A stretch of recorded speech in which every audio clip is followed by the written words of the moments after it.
છોટાઉદેપુરના પુનિયાવાટ ગામે ત્રિકલ અકસ્માતમાં ગમખ્વાર અકસ્માતમાં યુવતીનું મોત નીપજ્યું છે। બે કાર અને બાઇક વચ્ચે અકસ્માત થયો। ગમખ્વાર અકસ્માતમાં 4 લોકો ઘાયલ થયા છે। ઇજાગ્રસ્તોને તાત્કાલિક હોસ્પિટલ ખસેડાયા। છોટાઉદેપુર પોલીસે વધુ તપાસ હાથ ધરી છે।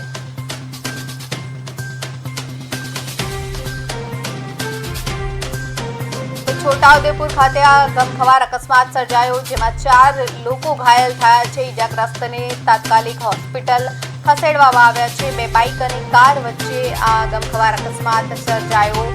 યુવતીનું મોત નીપજ્યું છે। પનિયાવાડ ગામે આ ત્રિપલ અકસ્માતની ઘટના બની, જેમાં યુવતીનું મોત નીપજ્યું છે। છોટાઉદેપુરના પનિયાવાડ ગામે આ અકસ્માત થયો, જેમાં બે કાર અને બાઇક વચ્ચે ગમખ્વાર અકસ્માત થયો। 4 લોકો ઇજાગ્રસ્ત થયા અને યુવતીનું મોત થયું છે। આ અંગે છોટાઉદેપુર પોલીસે વધુ તપાસ હાથ ધરી છે।